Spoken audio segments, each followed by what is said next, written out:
Good afternoon, and welcome to anyone watching in on the GreenFleet YouTube channels, and indeed some of the other channels. My name's Andy Eastlake, and I'm here representing the GreenFleet Decarbonisation Hub and interviewing some of the key protagonists in the CV show for 2025 to actually look at how we're building that community. I've spent my life developing and working on and certifying vehicles, particularly around greener technologies, alternative fuels, electrification, hydrogen. So it's a really exciting to see this all coming together within the show at the CV Show 2025, and of course within the GreenFleet Decarbonisation Hub.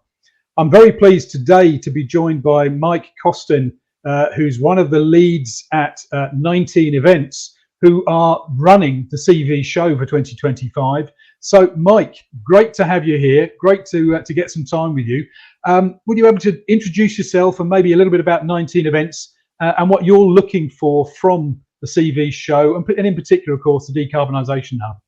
Yeah, no, thank you, Andy. My name's Mike Costain. I'm part of the 19 group. We are an events and media business.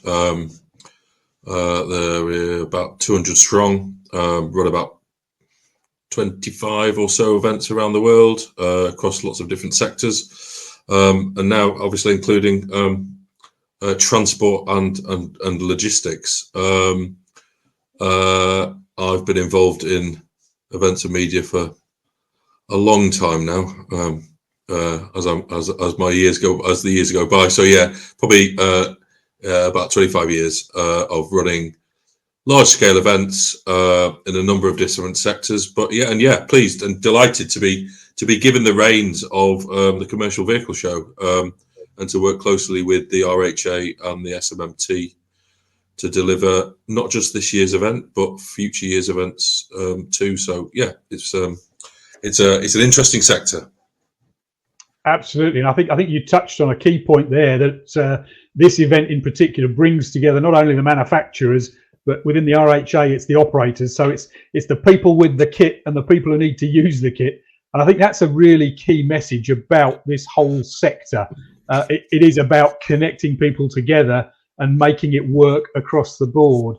We're obviously focusing on the decarbonisation agenda and things, but what are you sensing are the key themes that perhaps are coming out in this sector that maybe you're trying to sort of emphasise across the show more broadly?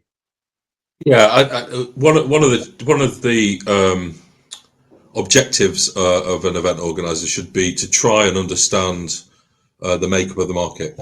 And so when we took over the organization of the event, we went and spoke to lots of people, and they would be the manufacturers, suppliers, the operators, both across light commercial and heavy, to try and understand how the jigsaw puzzle works, and that's key to understand the sort of current and future direction of the market.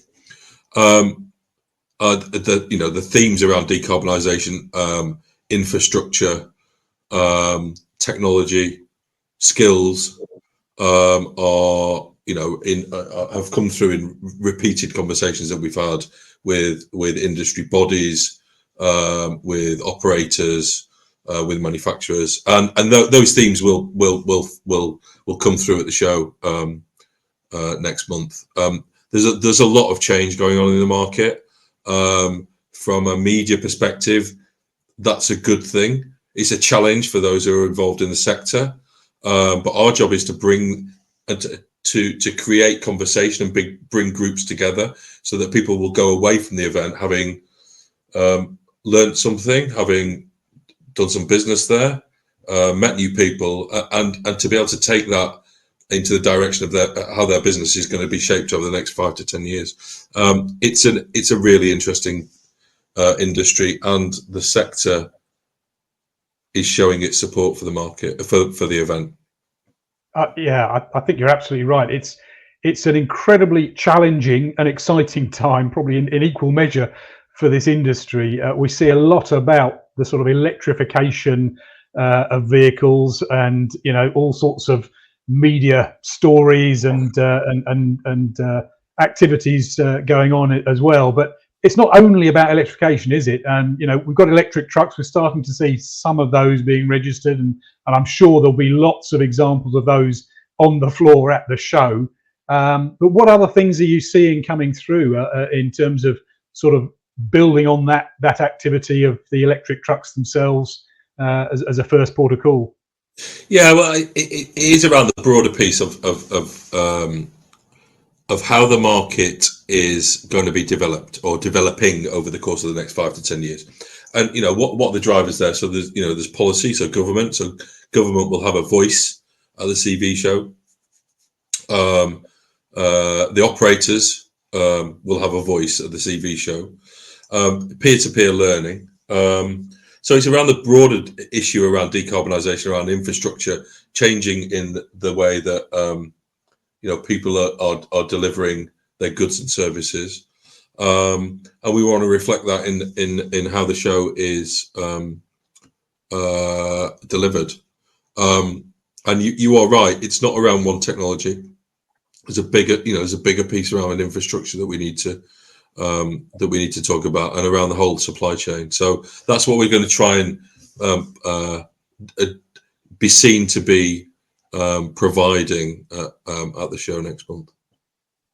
That sounds great. I mean, it absolutely resonates with the way that the Decarbonisation Hub is being set up. We're bringing in Bob Moran, one of the key players in this from the government side, who's been driving this agenda, and certainly a range of operators, truck manufacturers, and obviously people like the SMMT and the RHA and Logistics UK to represent those bodies at a broader level. But I think there's lots of smaller technology providers and component providers as well that I think is that something you're seeing from an exhibitor perspective that are coming to the table and getting involved? Yeah, I mean, I'd go back a step from a partner perspective. So yeah, it's great to be working with GreenFleet, and they are delivering an important part of the show in conjunction with ourselves, and that media piece and association piece. We've broadened out our reach quite significantly. What will you see at the show from an exhibitor point of view? There's going to be some significant launches going on by some of the major worldwide manufacturers going on at the CV show. So that's that will generate a huge amount of interest from a media perspective, and also from so the big manufacturers are using it as a staging post, as an opportunity to launch, which is great.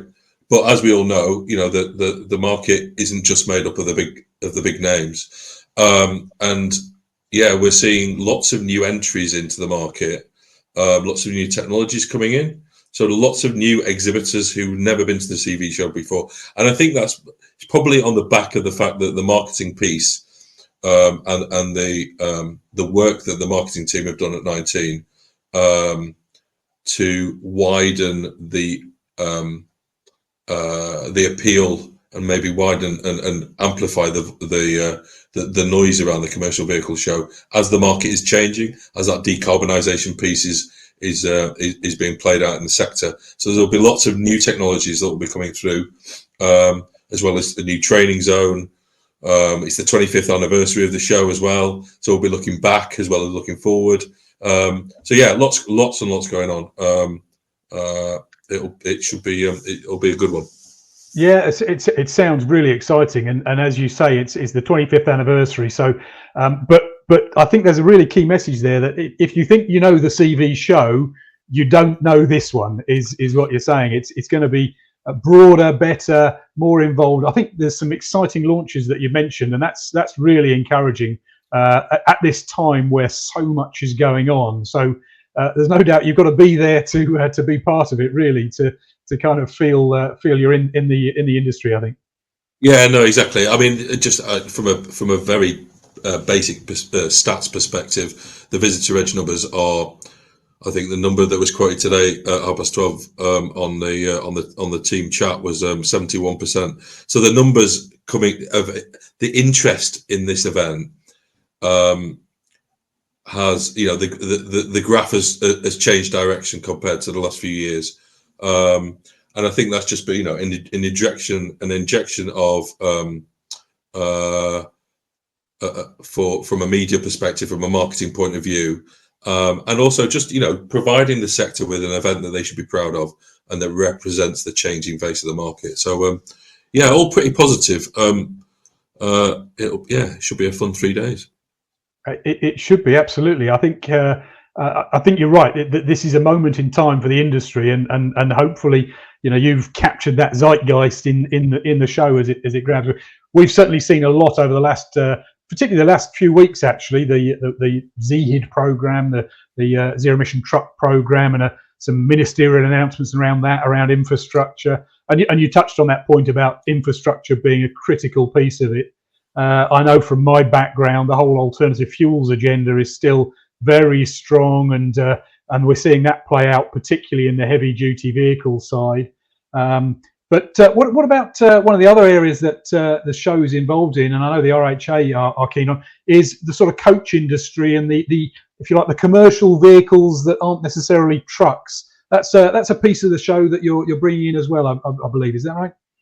Yeah, certainly from a light commercial perspective. The likes of Ford, Renault, Isuzu, Ineos, Kia have quite a significant presence at the show this year from a light commercial perspective. And you're right. The ZHID program will be represented at the from a more on the heavier side. We represented significantly, both from a content perspective and a product point of view, at the show next month. So it's lots to do, but yeah, it's as I said, it's a market that is, it has lots of challenges, lots of change, and we're looking forward to delivering it now. Brilliant, excellent. And other, I mean, you mentioned some of the challenges facing the industry. I think skills, and you've actually got a zone focused on the skills arena and training. Is that right? Yeah, no, it's been a constant theme that has come through in the meetings that we've had over the course of the last 7 or 8 months, and the marketing team are putting together a training zone at the show. The market has basically asked for it. This is something that has been demanded, and we've listened, and we're going to deliver. Yeah, I certainly that resonates with me and what I've heard from the market and been involved in. I think, as you say, there's some key things that are bubbling up from the market. Decarbonisation is clearly one of those, being driven from a number of different fronts. But that skills agenda and trying to build depth into the industry. I think you mentioned you've been doing this a long time. I've been doing this a very long time. I think it's an industry that actually does have a lot of old sweats in there who've been working in this space for a long while, and we really need to grow that depth and talent. Yeah, event organisers get a snapshot of lots of different sectors, and this industry, like lots of others, doesn't champion the good work that it does perhaps as much as it should do. The decarbonisation piece, the movement of goods, the movement of is really important for the country. From a political, economic, and social perspective, it's a big deal, and we should, as an industry, champion that more.